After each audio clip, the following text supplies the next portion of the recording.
Hi, I'm Alvin Grillin, the host for mobile media channel of iTV-Asia, and this is our guest today, Ranjit from Fugu Mobile. Hi. So Ranjit, thanks for joining us today. Yeah, thanks for having me here. Actually, if you can start out, just tell us a little bit more about yourself and your company. Sure. My company's name is Fugu Mobile, like you said, and we guys are a mobile marketing and a mobile gaming company based in China. And what we do is we develop mobile games for mobile operators and consumers around the world based out of Shanghai, and we distribute these games through our tie-ups in a little over 40 countries now. In addition to that, we work with a lot of leading advertising agencies and brands and develop mobile marketing solutions for these brands, which we then deploy for them. And again, being based in China, we execute campaigns for brands within China and increasingly from brands who are even outside China. We've done work for brands in countries like Australia, US, Turkey, and even countries like Kazakhstan, for example, where There's a lot of phones in Kazakhstan. Exactly. So you wouldn't probably expect mobile marketing to be growing in some countries, but it is. Oh, interesting. And how long have you been doing this? Well, Fugu Mobile is pretty young. It's just 2.5 years old, and since the last 2.5 years, we've seen business expanding pretty significantly. Prior to Fugu Mobile, I was working in another company called Mobile to Win, which was also in mobile marketing. And so I would say collectively in China, I've been doing this for about 8 years. 8 years. That's a long time in the mobile industry in, right from the in start. China. Yeah. So what kind of changes have you seen over the last 8 years in China in the mobile industry? What were the kind of the major eras or generations that happened in the last few years? I think one major shift that has been is, I would take it back, if you take it back 8 years, most of the restrictions in mobile marketing came from technology, really. At that point in time, SMS was the most popular means of mobile marketing, and rightly so, because most consumers were only using SMS. But what we've seen over the last 7 or 8 years is the networks have gotten better, the mobile handsets, the capability has increased, and you're seeing a lot more interactive, a lot more rich media solutions being offered by brands. And that's been a significant change. Also, another change has been the consumer's own behavior, the way they consume mobile data has changed. And while SMS still continues to be probably the most popular form of mobile data consumption, consumers have now started using the mobile for music, for gaming, to access the internet. And this has happened relatively recently, and from just, I would say, the last 4 years. Okay. And is that what gave you the idea to start Fugu, or? Partly, because, I mean, like I said, we've been doing this for the last 8 years, and we've seen this evolution happen in front of our eyes. And before we started Fugu, we realized, like, hey, there is an opportunity here for brands. And while not many brands were really tapping mobile marketing, we saw this growing change in consumer behavior. And this change in consumer behavior is what we felt would drive brands to get onto mobile marketing. Absolutely. And you seem to be a frequent speaker at a lot of different conferences and shows. Such interest in mobile game advertising. Well, actually, the interest in mobile advertising, mobile marketing as a whole has been there for a number of years. But unfortunately, it's always stayed at the interest stage. And everybody talks about mobile marketing being the next big thing the next year, and 2009 is going to be the year of mobile marketing. And I heard the same thing in 2005, and they said 2006 is going to be the big year for mobile marketing. Unfortunately, it hasn't taken off to the extent that most people would hope. And yeah, like you said, at most conferences, really like the sage out there talking about why mobile marketing is great for the brand. But I would still say in all these conferences and all these people, with all the people you meet, there's still a lot of education to be done in terms of what the benefits of the medium are, how it would work, and how essential it is for a brand to use mobile marketing as part of their overall communication. But why hasn't it taken off? I think that's an interesting question to discuss. Well, I think it's twofold, the reasons. One is lack of understanding. Now, selling a mobile marketing solution requires a certain understanding of the medium. And unlike a lot of other mediums, mobile is far more technical. So to really be able to develop a solution which works, you need to have a grasp of technology, the technology is evolving all the time, which makes it even more difficult. At the same time, you need to have a grasp of what a brand really wants, what the marketing objectives are, to think like a brand manager or an advertiser.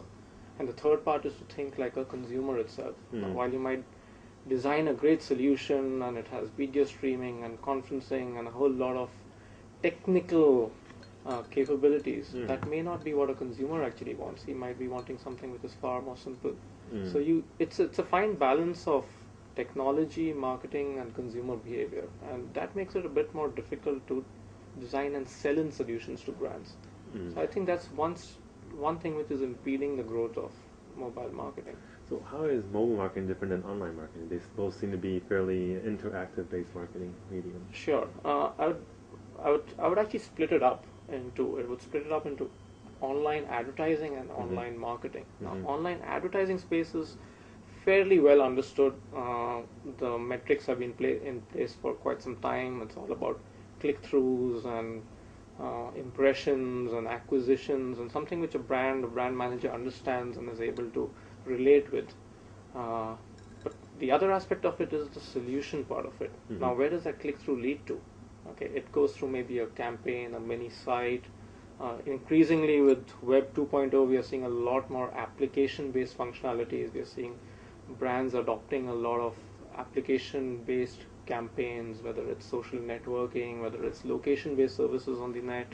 Now that's what gets challenging, okay? And that's where the comparison with mobile comes in, because mobile marketing also is, you would need to look at it in two parts. One is the mobile advertising aspect, which is, hey, I've got a website, I've got a banner on the website, I can click on a banner and I go somewhere.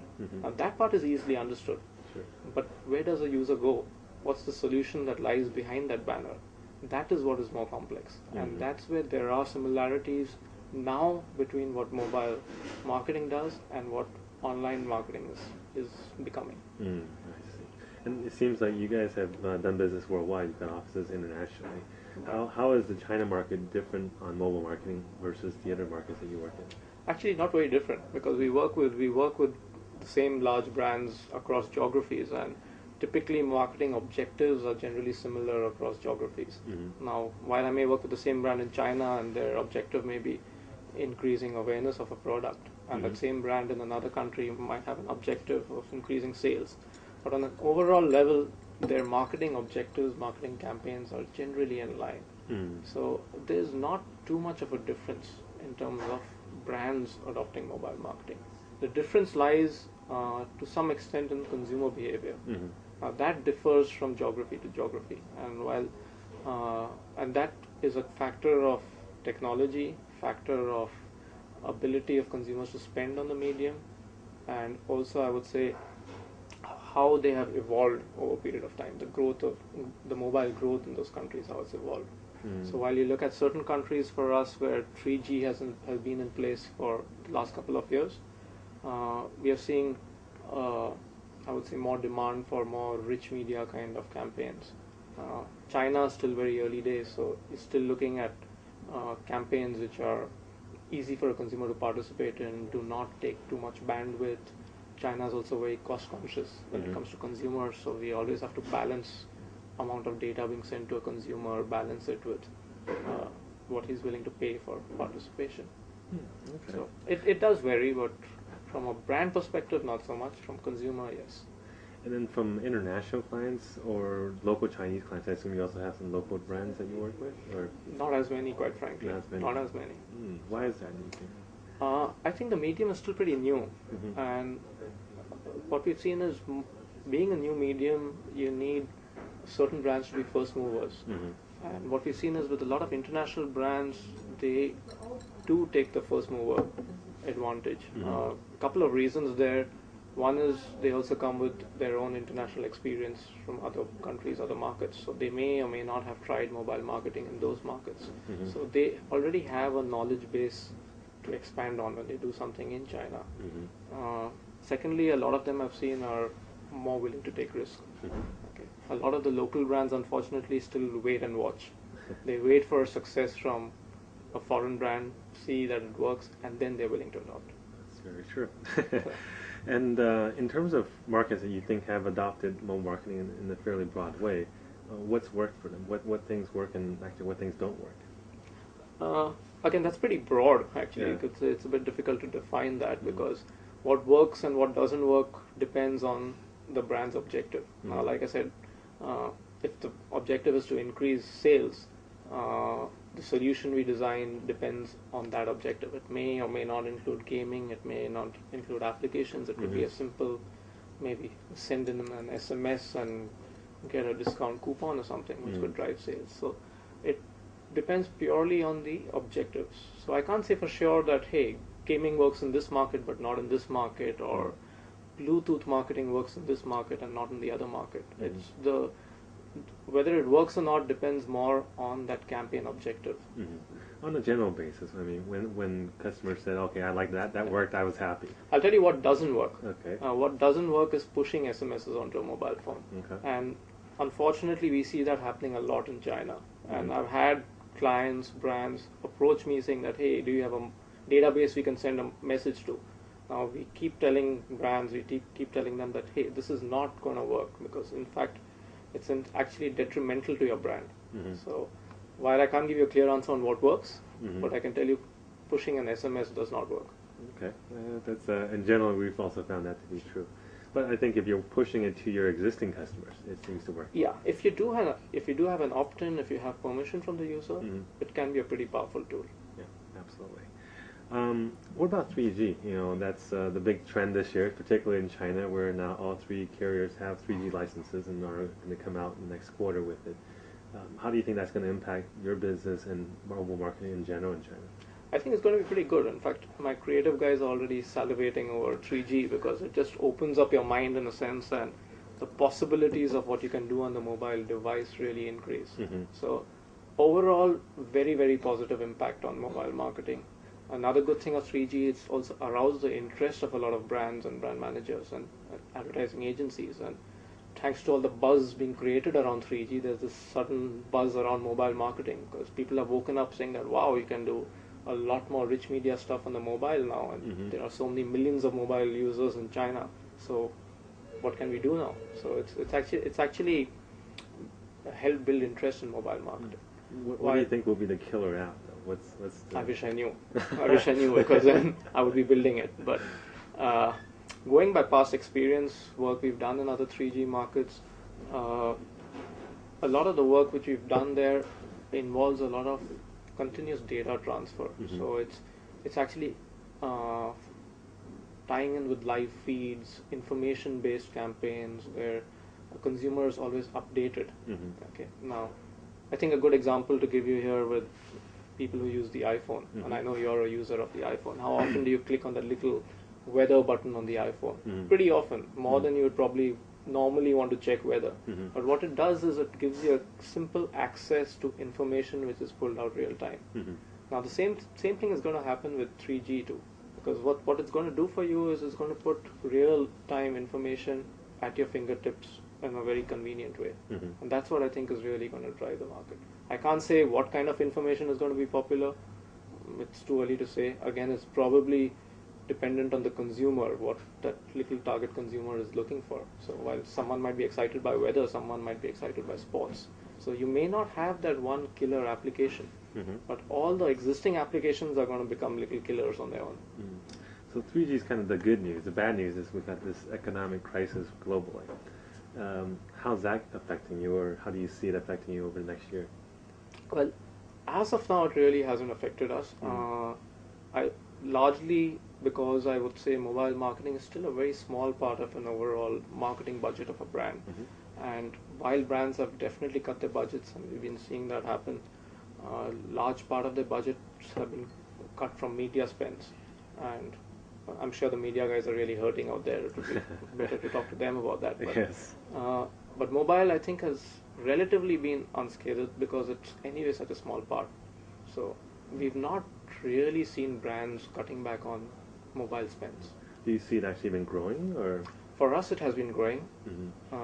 It's been growing quite well, actually. But still, this year is quite uncertain. So, I mean, I won't be able to predict anything, but I think if business just goes the way it is, it's pretty good. I hope that's so as well. So on a more personal, I mean, you've started a couple companies here in China. You've been here for 8 years. For anybody who's thinking about coming to China and opening up, businesses or startups, or getting into marketing here, any advice for them? Any key learnings that you've had from your years of experience? Well, that's a tough one. But for one thing, I mean, they're definitely welcome to come here and start their own businesses, and I think the environment to do that is great.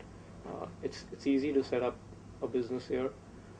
One definite learning is that China isn't a gold mine that it's made out to be. So while you come here, you need to come here with your eyes open and come here knowing that you need to be in here for the long run. It's going to take you a few years to be actually able to settle in, to be able to understand the market, to be able to understand how things work really, instead of coming to the country with your own foreign ideas.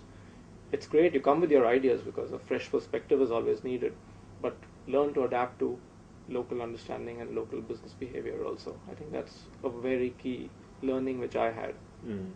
It's made me a more patient person, I would say. You need to have a lot more patience to do business here. Absolutely. And why did you choose China in the first place? It seems a long way from Well, actually, it wasn't much of a choice there because I was working with this company in India and they were setting up offices in China, and they did ask me to come here to help set up their office as part of the team, but help set up the office in China. So I came 8 years to help them set up. You loved it so much you stayed. I actually was supposed to be here only 3 months. 3 months extended to 6 months. 6 months became a year, and then So you were Shanghai.